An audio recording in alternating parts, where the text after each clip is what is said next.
हमें हमेशा ऐसा व्यवहार करना चाहिए जिससे हम अपने आप को ज़्यादा से ज़्यादा स्क्रैच कर सकें, खरोंच सकें, उघाड़ सकें, जिससे कि हमारे भीतर जो भी है वह बाहर आ जाए। जब कीपैड फ़ोन होते थे आज से कुछ 7-8 साल पहले, 10 साल पहले, तो टॉक टाइम डालने के लिए कूपन आते थे और उन कूपनों को खरोंचा जाता था। और जब खरोंचा जाता था तो उसके भीतर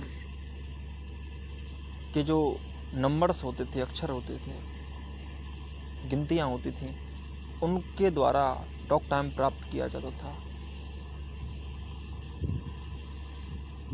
लेकिन जो अंदर के अंक हैं वो निकलेंगे तो तभी जब स्क्रैच करोगे। ठीक वैसे ही आदमी को भी अपने आप को स्क्रैच करना पड़ता है, वरना तो उसका सब कुछ छिपा रहता है, दबा रहता है। आदमी को इस तरह अपने जीवन को जीना चाहिए जिससे ज़्यादा से ज़्यादा वह अपने जीवन को खरोंच सके, स्क्रैच कर सके। लेकिन आदमी स्क्रैच नहीं करता, आदमी ऐसा व्यवहार करता है कि वह अपने आप को और दबा ले। आदमी को चाहिए था कि वह अपने जीवन की समस्त कमजोरियों को खरोंचे, उनको बाहर लाए, क्योंकि अगर बाहर लाएगा तो ही उनके लिए सही दिशा दे सकेगा, उनका सही इलाज कर सकेगा। और उन बीजों को, जिनको हम कमजोरी कहते हैं, वो मजबूती के ही बीज होते हैं। दुनिया में सारी कमजोरियां एक मजबूती देने के लिए होती हैं।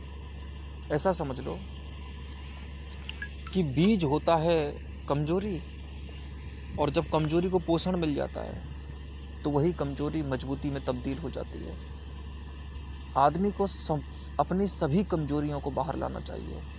अगर आदमी अपनी कमजोरियों को बाहर नहीं लाता तो वह अपना विकास नहीं कर पाता। जितनी अधिक मात्रा में आप अपनी कमजोरियों को बाहर लाने में सक्षम हो जाएंगे, आप उतने ही अधिक मजबूत होंगे, आपका जीवन उतना ही निखरा और उजला हुआ होगा। इसलिए कमजोरियों को बाहर लाने से कतई ना कतराएं, जैसे हैं वैसे रहें। जो है अपने अंदर उसको बाहर निकालने के लिए पूरी कोशिश करें, परिश्रम करें। तुम्हारे भीतर बहुत गहरे खनिज पदार्थ छिपे हैं, हीरे छिपे हैं, सोना छिपा है। तुम्हें खनन करना होगा। खुदाई से मत डरो। अगर प्रमादी रहोगे, आलसी रहोगे, तो कभी खुदाई नहीं कर सकोगे। खुदाई तो करनी पड़ेगी, और खुदाई जितनी ज़्यादा करोगे और जितनी अधिक मात्रा में करोगे, उतनी ही अधिक तुम्हें अपनी संपदाएं प्राप्त होंगी। अस्तित्व ने तुम्हें अनगिनत संपदाओं से नवाजा है। आदमी नहीं जानता कि उसके पास कौन कौन सी शक्तियां सन्निहित हैं। वह नहीं जानता कि वह अमृत लेकर पैदा हुआ है। इस बात को वह कभी नहीं जान पाएगा अगर वह उनके निकट नहीं जाएगा। संभावनाओं की तलाश करनी पड़ेगी। संभावनाएं तो हमारे आसपास ही होती हैं, हम कतराते हैं उनके पास जाने से। हम ऐसा व्यवहार करते हैं जिससे हम अपनी शक्तियों को ना जागने दें। आदमी ने पूरा उल्टा व्यवहार कर दिया है। आदमी जिसको जीना कहता है वह वास्तव में मरना हो गया है। हकीकत यह है कि आदमी को आगे बढ़ना चाहिए था। आदमी के जीने का मतलब क्या होता है? वह कुछ जिया, या इसका मतलब ही दूसरा ये होता है इस वाक्य का कि वह आगे बढ़ा, उसने कुछ नया तलाशा, उसने कुछ नया तराशा, उसने कुछ नया बनाया। अगर वह जिया है तो कमज़ोर नहीं होना चाहिए, परंतु होता है उल्टा। आदमी जो लेकर पैदा होता है उसको भी समाप्त कर देता है। एक बच्चा भी अमीर होता है एक प्रौढ़ व्यक्ति से, एक वृद्ध व्यक्ति से, क्योंकि वृद्ध व्यक्ति के अंदर तो सिर्फ जीवन का खोखलापन दिखाई देता है, सिर्फ जीवन का एक कमज़ोर, मजबूर चित्र उसके चेहरे पर झुर्रियाँ बनकर लटक रहा होता है। ये शर्म है जो उसकी आंखों में दिखाई दे रही है। उसने अपना पूरा जीवन व्यर्थ गंवा दिया। उसमें कोई ताजगी नहीं है, वरना उसकी आंखें बड़ी चमकदार होती हैं। बुढ़ापे में भी आंखें चमकदार हो सकती हैं। बुढ़ापे की एक अपनी चमक होती है, परंतु जो जीवन गहराई से नहीं जीता उसमें वह चमक नहीं हो सकती। बुढ़ापा सबसे गहरी हिमालय की चादर के समान पवित्रता रखने वाला होना चाहिए। हिमालय अनुभवी है। उसकी सफ़ेद दाढ़ी उस वृद्ध के समान दिखाई देती है जिसने जीवन को समेट कर इकट्ठा करके बिल्कुल पवित्र, बिल्कुल श्वेत, बिल्कुल निर्मल अवस्था प्राप्त कर ली है।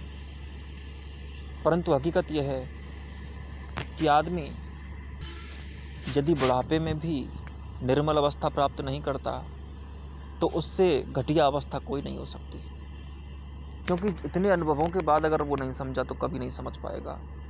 निश्चित ही उसने अपना जीवन घोंट घोंट कर जिया होगा, घुट घुट कर जिया होगा। वह अपने जीवन को इतना नीचे गिरा चुका होगा कि वह अब अपनी शकल भी नहीं पहचानता। अब वह अपने आप को ठीक तरह से जानता भी नहीं, पहचानता भी नहीं। पता नहीं क्या हो गया उसके साथ। वह एक दुर्घटना दिखाई देती है। आदमी की चाहे कोई भी अवस्था क्यों ना आती हो, वह अवस्था इसलिए आई है क्योंकि उस अवस्था को उसने स्वयं निर्मित किया है, बनाया है उसने अपने हाथों से। ये जितने भी घरौंदे बने हैं, ये जितनी इमारतें बनी हैं, इन पर तुम्हारे हाथों की छाप है। तुम्हारा जैसा भी जीवन है वह तुम्हारे अपने जिए गए जीवन की छाप है। आज तुम जैसे भी हो, तुम अपने कृत्यों, कर्मों के चिन्हों को अपने आज के जीवन पर देख लो, तुम्हें साफ नज़र आ जाएंगे। तुम्हें साफ साफ पता चल जाएगा कि तुमने जो पहले किया था उसका ही तो ये परिणाम है। तुम्हारे पास आज जो भी कुछ है, जैसी भी सोच है, समझ है, जैसा भी तुम्हारा व्यक्तित्व है, जैसी भी तुम्हारी क्षमताएं हैं, जैसी तुम्हारी प्रवृत्ति है, वह पूरी की पूरी प्रवृत्ति तुम्हारे गुजारे गए कल से, तुम्हारे जिए गए कल से आती है। और अगर आज कल से आता है तो आने वाला कल भी आज से आएगा। इसलिए अगर तुम्हारे पास समय हो तो आज का निर्माण करना। कल चाहे गुजरा हुआ हो, चाहे आने वाला हो, दोनों को भूल जाइएगा। तुम सिर्फ आज जियो। लेकिन आदमी आज भी नहीं जीता, इसलिए उसके दोनों कल मिट जाते हैं। बात कल की नहीं है, बात सिर्फ जीने की है। समय की सीमा की मैं बात नहीं कर रहा हूँ, मैं सिर्फ जीने की बातें कर रहा हूँ। और जीना होना चाहिए तुम्हारे भीतर, तुम्हारे अस्तित्व में होना चाहिए। तुम्हारा सार दिखाई दे रहा है तुम्हारे अपने व्यक्तित्व में, जो भी आज तक तुमने जिया। तो आज तुम इस आज को ऐसा बना दो जो तुम्हें प्रिय हो, जो तुम्हें सुहाता हो, भाता हो, जो तुम्हारे हृदय के स्पंदनों को थोड़ा स्पंदित कर देता हो। तो इस तरह से अपने जीवन को आज जियो, अभी जियो। जीना कभी दूर नहीं होता, जीना तो अभी होता है। आदमी कभी भी और कभी कहीं और या कहीं किसी अन्य समय में जीने नहीं जाएगा। कब जाएगा? अब जाएगा। कहाँ जाएगा? यहाँ जाएगा। कैसे जाएगा? वैसे ही जाएगा जैसा ये क्षण है। यहीं अभी रुको, अभी जियो, वरना तो इस क्षण को भी गंवा दोगे। अभी समझो गौर से कि तुमने क्या किया, तो तुम्हारी कमजोरियां तुम्हारे सामने आ जाएंगी और मजबूती शुरू हो जाएगी। मजबूती तभी शुरू हो सकती है जब कमजोरियां पूरी तरह से तुम्हारे हाथ में आ जाएं, जब कमजोरियां पूरी तरह से अपना घूंघट उगाड़ दें, जब अपने राजों को खोल दें, अपने भीतर छिपे हुई सारी जंग को वो सामने ले आएं, तभी तो जंग अटेगी। इसलिए उघड़ने दो, होने दो स्क्रैचिंग ज़्यादा से ज़्यादा, और ऐसे ना जियो कि तुम उसको दबाओ। मनुष्य की प्रवृत्ति विपरीत चलती है हमेशा। वह अपने आप को खुद कमज़ोर करता है, फिर उसी कमज़ोरी पर पछतावा करता है। बहाव बहाव में मानसिक आदतों का गुलाम बनकर ऐसे कई कृत्य कर दिए जिन कृत्यों का आज तुम्हारे ऊपर ऐसा असर हो रहा है कि वह तुम्हें अप्रिय लग रहे हैं। तुम्हारी प्रसन्नता को चाट गया, तुम्हारे जीवन को अधूरा कर दिया, और अब तुम ऐसा सोचते हो कि यह जो पूरे पीड़ाएं, कलेशों के आवरण तुम्हारे ऊपर हैं, इनमें किसी और का हाथ है? नहीं है। तुम्हारे आज में अगर तुम्हारा हाथ है पूरा पूरा, तो याद रखना इसे बदलने की क्षमता भी तुम में है। जब तुम में आज को निर्मित करने की क्षमता मौजूद है, तो फिर कल को भी निर्मित करने की क्षमता मौजूद है। तुम्हारे पास संभावनाएं, उन संभावनाओं का पूरा उपयोग करो, बिना कतराए अपनी सभी प्रवृत्तियों को सामने रख दो, अपनी समस्त वृत्तियों को पहचानो, उनकी प्रक्रिया को समझो। जब वह प्रक्रिया समझ में आ जाएगी, जब उसके निषेधात्मक सकारात्मक दोनों पहलुओं का तुम्हें ज्ञान हो जाएगा, और तुम्हें इस बात का भी पता चल जाएगा कि ये निषेध और विधेय क्यों होते हैं, ये दोनों पक्ष क्यों होते हैं, इन सकारात्मक और नकारात्मक दोनों ही पक्षों की प्रक्रिया कैसे बनी, और किस प्रकार से ये मुझ पर कार्य किए, और कैसे मैं वो बन गया जैसा मैं आज हूँ। अगर इस बात को तुम पूरी तरह से पता लगाने के लिए जाओगे तो तुम्हें पता लगेगा। ऐसा कुछ नहीं है कि पता नहीं लगाया जा सकता, पता लगाया जा सकता है जब तुम इतने सूक्ष्मता के साथ गलत और गलतियों के कृत्यों को कर सकते हो। अगर गलती गहरी से गहरी कर सकते हो तो गहरी से गहरे में जाकर गलती को हटा भी सकते हो। जब तुमने तलहटी तक जाकर बड़ी से बड़ी गलती कर दी तो तलहटी में जाकर उस गलती को सुधार भी सकते हो। तुम उतनी बड़ी गलती कर सकते हो जितनी तुम में उस गलती से सीखने की क्षमता है। याद रखना, क्षमता के अनुसार ही गलती होती है, और क्षमता के अनुसार ही जीवन के सकारात्मक पहलुओं का निर्माण होता है। तुम उतने ही शक्तिशाली हो सकते हो जितने तुम कमजोर हो सकते हो, क्योंकि कमजोरियों से ही शक्तियों का उदय होता है। क्योंकि मजबूती के चमक का सूर्य कमजोरी की अंधेरी रात के गुजरने के बाद ही उदय होता है।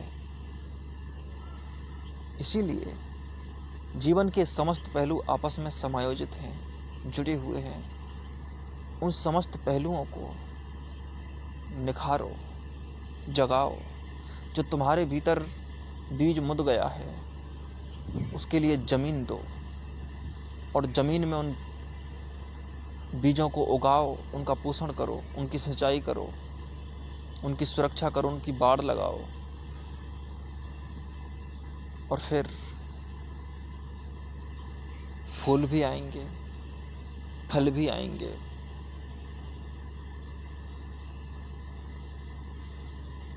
और उनकी पंक्तियों का सौंदर्य और फलों का स्वाद तुम्हारे जीवन में अमृत भी लेके आएगा। थोड़ी सी तैयारी है, इससे घबराने की जरूरत नहीं है। यह तुम्हारे सामने ही है, अभी है, यहीं है। तुम्हें बस अपनी आंख की नजर को पैना करना है। नजर पैनी हुई तो चीर कर भीतर तक देख लेगी, और अगर तुमने गहराई से देखना सीख लिया तो फिर तुम्हारा जीवन भी गहरा हो जाएगा। एक पल में ही पूरा जीवन समाने लगेगा। सांसें उसास में आने लगेंगी।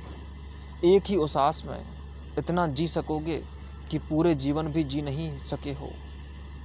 एक क्षण समस्त जीवन पर भारी होने लगेगा, क्योंकि सत्संग में बिताया हुआ एक पल भी महान होता है, बड़ा होता है, शक्तिशाली होता है। तुलसीदास कहते हैं कि तात स्वर्ग अपवर्ग सुख, धरेउ तुला एक अंग, तूल न ताहि सकल मिली, जो सुख लब सत्संग। तुम एक पलड़े में प्रकृति की समस्त संपदा रख दो, परंतु वह सत्संग के एक क्षण की भी बराबरी नहीं कर सकती। तूल न ताहि सकल मिली, एक तिनके के, एक क्षण के बराबर भी अगर सत्संग जीवन में है तो वह सत्संग तुम्हारे समस्त स्वर्ग नरकों, तुम्हारी सारी संपदाओं, संपत्तियों, देवी देवताओं और तुम्हारे ब्रह्म और माया के इस चक्र से भी बड़ा ऊंचा है, क्योंकि सत्संग जीवन है। और जीवन तो जिनके पीछे तुम भागते हो उनके हिस्सों से समायोजित होकर बनाए, वो तो हिस्से मात्र हैं। वह हिस्से सिर्फ एक हैं, एक तरफा हैं, परंतु जीवन तो समायोजन है, संपूर्ण समायोजन। और अमृत वही होता है। जीवन उसी को कहते हैं जो समस्त शक्तियों को एक करके, जो समस्त से बना हो और जो एक ही पल में सारे इतिहास को और सारे समय के आयामों को रखने की क्षमता रखता हो। एक ही क्षण में सब कुछ समा जाएगा, पूरी प्रकृति समा जाएगी एक ही क्षण में। जैसे एक ही कण में पूरा ब्रह्मांड समा जाता है और जैसे एक ही बूंद में पूरा सागर समा जाता है, वैसे ही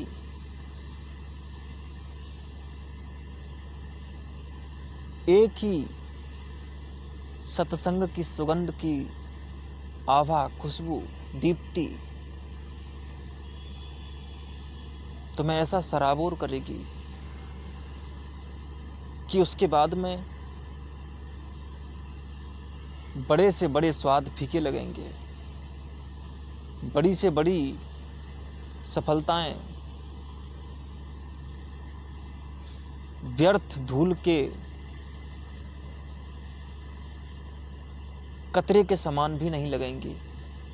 क्योंकि कतरा भी उसको कहोगे जिसकी आवश्यकता हो, परंतु तुम्हें अगर तुमने उसे चखा तो उसके बाद में तुम और चखने के योग्य न बचोगे कुछ भी, क्योंकि उसमें सब स्वाद एक साथ मिल जाते हैं।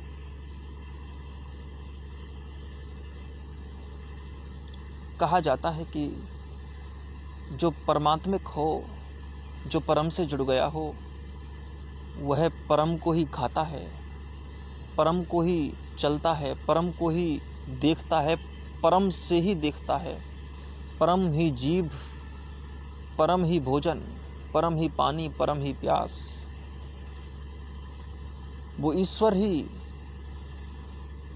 गीत, ईश्वर ही गीतकार, ईश्वर ही कान, ईश्वर ही ध्वनि।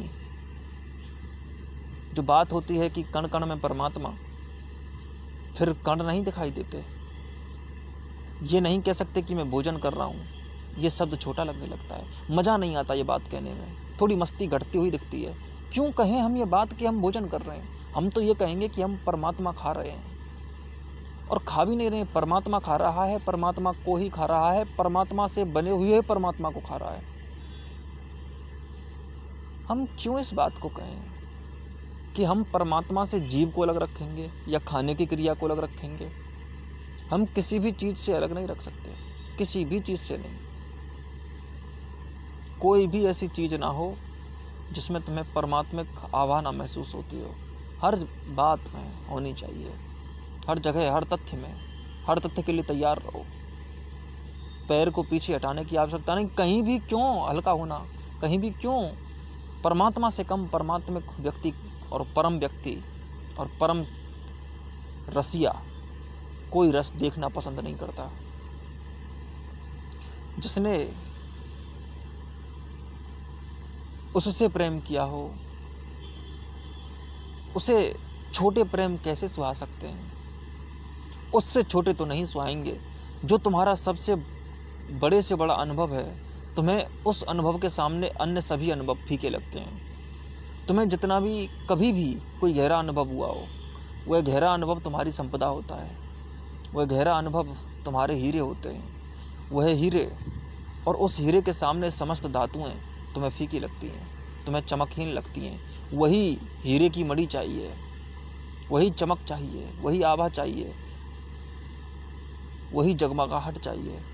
एक बार जो गहराई से जगमगा गया हो, जिसके पास सूर्य हो, उसे दियों के अंधेरों की जरूरत नहीं होती। दिए की औकात क्या है? दिए को कौन देखता है? तुम खेत में एक दिया जला दो भरी दोपहरी में, दिया दिखेगा भी नहीं, है भी कि नहीं।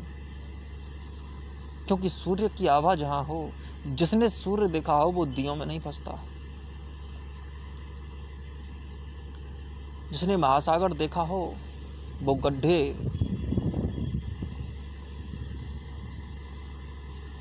तालाबों के कीचड़ों में नहीं नहाता। उसको परम चाहिए। सब कुछ उसके लिए महासागर हो जाता है। पानी बस पानी होता है उसके लिए। और फिर वैसे भी रस दो नहीं होते, अलग अलग नहीं होते। दुनिया में जितने भी स्वाद ले लो, सारे स्वाद वहीं से निकलते हैं जहाँ लीन हो जाते हैं। सारे स्वाद परम स्वाद में लीन होने ही होने हैं। नदियाँ प्रत्यक्ष रूप से सागर के ही भाग होती हैं। सब सागर है। जीव अनेकों में रमे यद्यपि हो तुम एक। जीव अनेकों में रमे यद्यपि हो तुम एक। नाथ तुम्हें कितने कहें, नाथ तुम्हें कितने कहें, एक कहें कि अनेक। सच ये है कि वह अनेक भी है, एक भी है।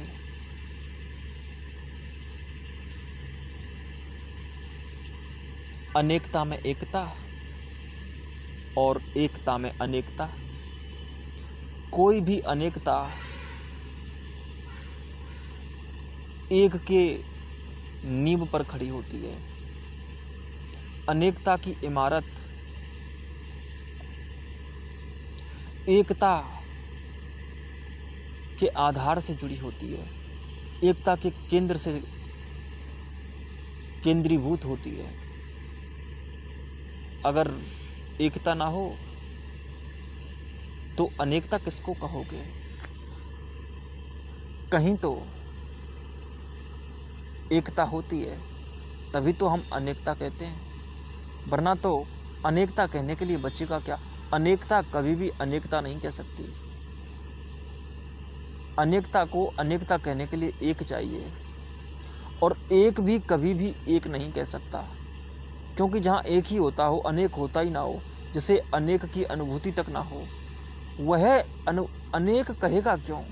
वहाँ अनेक होगा क्यों? वहाँ अनेक का अस्तित्व होगा क्यों? वहाँ अनेक की कोई भी बात उठेगी ही क्यों जहाँ होता ही नहीं है? अनेक होता है तभी एक होता है। एक एक को नहीं पहचानता, अनेक एक को पहचानता है, और एक की पहचान अनेक करता है। अनेक अनेक की पहचान नहीं कर सकता। एक की द्वारा ही एक ही अनेक की पहचान करने में सक्षम है। यहाँ सब कुछ इसी तरह है। याद रखना, उजाले की पहचान अंधेरा करता है। अंधेरा नहीं होता तो उजाला कहोगे किसको? उजाला ही उजाला रहे तो तुम इस शब्द का कभी प्रयोग भी नहीं करते। तुम ये कभी नहीं कहते कि यह उजाला है। तुम ये भी नहीं जान सकते थे कि यह उजाला है, कभी नहीं जान सकते थे। तुम जानते हो उजाले को उजाला कहकर, क्योंकि तुमने अंधेरा देखा है। अगर तुमने अंधेरा नहीं देखा होता तो तुम कभी भी उजाले को उजाला नहीं कह सकते थे, और अंधेरे को अंधेरा नहीं कह सकते थे अगर तुमने उजाला ना देखा होता। अंधेरे को अंधेरा नहीं पहचान सकता, उजाला पहचान सकता है, और उजाले को उजाला नहीं पहचान सकता, अंधेरा पहचान सकता है। ये दोनों विपरीत हैं, परंतु दो हैं ही नहीं। सबसे मुख्य बात यह है, दोनों अलग अलग तरह की ऊर्जाओं के जोड़ हैं। एक तरह की ऊर्जा प्रकाश कहलाती है, दूसरे तरह की ऊर्जा अंधकार कहलाती है। दोनों ऊर्जाएं हैं, और हकीकत यह है कि दोनों साथ साथ हैं, दोनों साथ ही हो सकती हैं।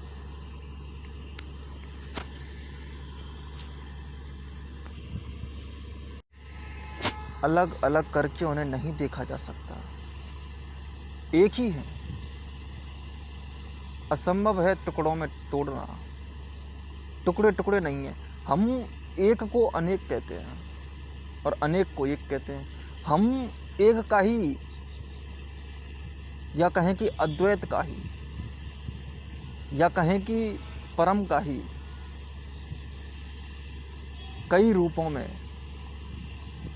कई पहचानों में, कई परिभाषाओं में, कई सिद्धांतों में उसे बांधकर हम पेश करते हैं। हम कभी उसे एक कह देते हैं, कभी उसको अनेक कह देते हैं, लेकिन इससे कोई फर्क नहीं पड़ता। बस वह जीवन जरूर है, सुगंध जरूर है। और जीवन का मतलब होता है जो एक भी हो सकता है, जो अनेक भी हो सकता है, उसको कुछ भी कह लो, वो हर जगह पूरा होगा, अधूरा नहीं हो सकता।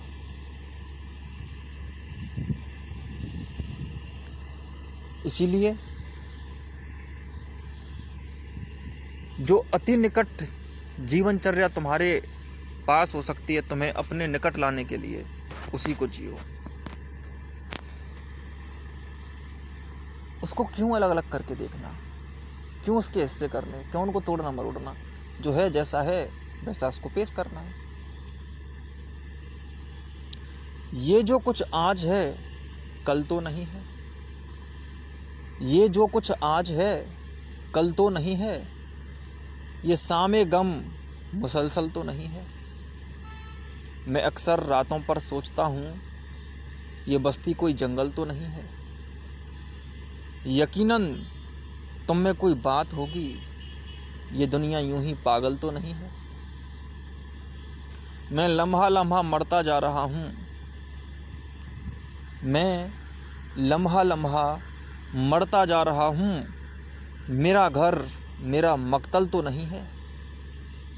किसी पर छा गया बरसा किसी पर, किसी पर छा गया बरसा किसी पर, वो एक आवारा बादल तो नहीं है। उसकी कोई पहचान नहीं की जा सकती। किसी पर छा गया बरसा किसी पर, वो कोई आवारा बादल तो नहीं है। दीवानगी दीवानों को ही मिल सकती है। अगर आवारापन, अगर अनंत चाहिए तो सीमाओं में मत बंधो। विवेकानंद कहते थे कि अगर तुम असीम को प्राप्त करना चाहते हो तो तुम्हें अपनी सीमाओं को तोड़ना होगा, अपनी सीमाओं से बाहर आना होगा। सीमाओं से बाहर आना जरूरी है। तुम यात्रा करते हो असीम की और रहते हो सीमाओं में। चाहिए तुम्हें पवित्र प्रेम, चाहिए तुम्हें वो इश्क जिसको तुम सह नहीं सकते, जिसके तुम लायक नहीं हो। चाहत तो उसकी और जीवन शैली बिल्कुल उल्टी। मैं लम्हा लम्हा मरता जा रहा हूँ। मेरा घर मेरा मक्तल तो नहीं है। कहीं ये शमशान तो नहीं है, ये घर जहाँ मैं रोज मरता हूँ। तुम सपने देखते हो जीवन के और घर को शमशान, घर को मक्तल बना लेते हो। यकीनन तुम में कोई बात तो होगी, ये दुनिया यूं ही पागल तो नहीं है। तुम में यकीनन कोई बात होगी, और यकीनन बात तो है। पूरी दुनिया चाहे कहीं भी आती जाती हो, चाहे कुछ सोचती समझती हो, सोचती समझती तो उसी को है, उसके अलावा सोच नहीं सकती। जो भी चाहता है, चाहत तो एक ही है, अलग अलग नहीं हो सकती। चाहत तो एक ही है कि वो मिल जाए, जो प्यास का पानी है तो तृप्ति हो। प्यास के पानी को ही ढूंढ रहे हैं सब, उसी की तलाश है सभी को। बस कोई दीवाना उसको, कोई दिलवाला उसको ले जाएगा, दिलवाले दुल्हनिया ले जाएंगे। और हकीकत यह है कि अगर तुम दिलवाले हो तो दुल्हनिया मौजूद है। ये जीवन की दुल्हनिया तुम्हारे सामने है, छोटी मोटी दुल्हनिया नहीं होती।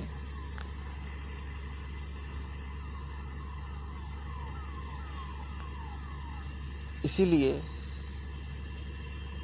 तुम्हें जागरूक तो होना पड़ेगा, तुम्हें समझ तो विकसित करनी पड़ेगी अपने आप के लिए। तभी कोई संभावना है जीवन की, और तभी कोई संभावना है तुम्हारे लिए एक ऐसी दुनिया की जो तुम्हारी इस दुनिया से बिल्कुल अलग होगी। तुम्हें दूसरी दुनिया में जाना है तो इस दुनिया के नियम वहाँ काम नहीं कर सकते, तुम्हें ये नियम तोड़ने होंगे। और इस कैद से, जेल से बाहर जाना होगा। जेलर की भी एक जिंदगी होती है, कैदी की भी एक जिंदगी होती है, और मुक्त इंसान की भी एक जिंदगी होती है। जेलर दोनों को देखता है। अगर तुम जेलर से पूछो कि कैदी की जिंदगी अच्छी कि मुक्त की जिंदगी अच्छी, ये कोई बात नहीं है। बात यह है कि तुम किस जिंदगी से प्यार करते हो। तुम्हें अगर इस जिंदगी से प्रॉब्लम है, परेशानी है, तो सीधी सी बात है, बस ये ज़िंदगी तुम्हारी नहीं है। तुम्हें जहाँ अच्छा लगता है वही दुनिया तुम्हारी है। लेकिन ऐसा ना समझना कि तुम्हें वो अच्छा भी नहीं लगता और फिर भी कह दे तुम्हें अच्छा लगता है। तुम अपने आप को धोखा दे दो, तुम अपने से झूठ बोल दो। ये आत्म प्रवंचना वहाँ काम नहीं आने वाली, इसका तुम ध्यान रखना।